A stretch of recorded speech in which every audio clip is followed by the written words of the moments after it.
So let's go back to our database so we can monitor what we're doing here, and click back on users.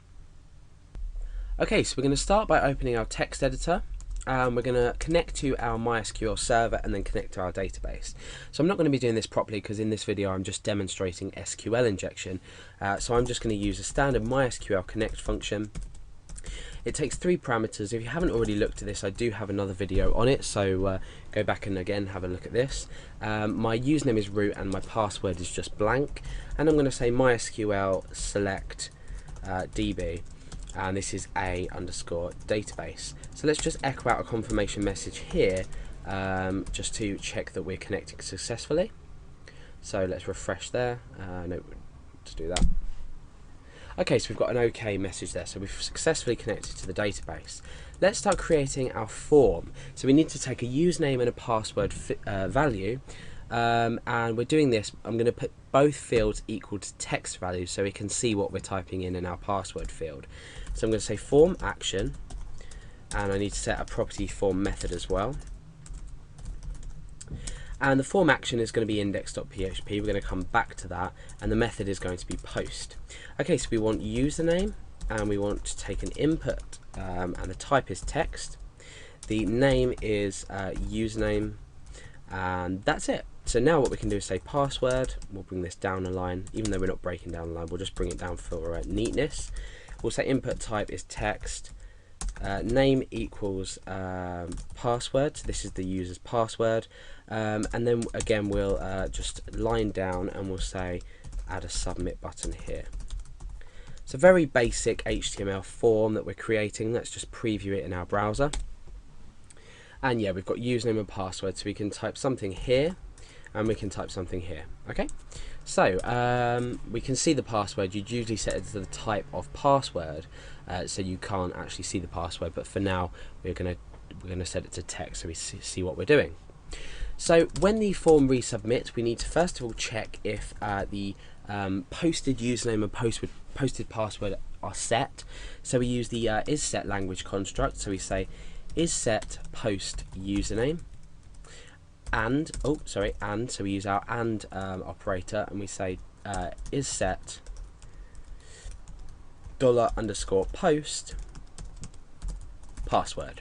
So if these are both set, we can now assign them to their own variables. So username is going to equal $_post username, and password is going to equal $_post password. So let's just echo these out so we can see that this is giving us back our input. So I'm going to type A in here and B in here. So what we should get back is just A, B next to each other. Okay, yeah, so our variables are successfully being picked up using the post username and the post password. So we can now get rid of that echo. It's always good to test your program as you go along. Now I'm going to say if not empty username and not empty password, echo OK. So now let's test this and submit nothing. Okay, nothing happens. Now let's test submit A and B. Click submit OK. So we are checking, just doing some basic form validation. The username and password must exist. Okay, so now what we need to do is we need to structure our query. So our query is going to equal, and like I said, if you've already seen this, you'll know exactly what we're doing. The query is going to equal select ID from users, much like I demonstrated just about 5 minutes ago. So select ID from users, where username equals something here, and password equals something here. So let's just put them in apostrophes. So where username equals something and password equals something, this is obvious. It's where username equals username and password equals password. So now we can create a new variable called query run, and we can run this query. So MySQL query, and actually process that query through MySQL. Now this is the dangerous line, because what we've done here is we've processed this query, and so far we've given absolutely no protection whatsoever to protect against SQL injection. And I'll show you in a minute. We're going to look at something inside the php.ini file, so the PHP configuration file, which doesn't automatically escape characters such as a single quotation mark. So usually when you submit data with a single quotation mark, it can automatically put a / in front of it as a security measure. But at the moment I've got it disabled in my php.ini file, so that's the first way we're going to look at protecting against SQL injection.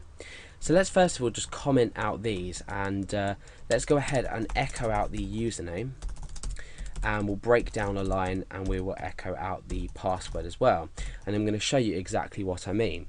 Now remember earlier we talked about quotation marks inside our queries, and quotation marks are deadly as far as query goes, because what people can do, like we looked at earlier, is end a specific statement, if you like, and create something else. So we can add or keywords in, and we can end different lines, or end different, like where equals, and we can end here and then start something else and then end here again, just like I demonstrated earlier.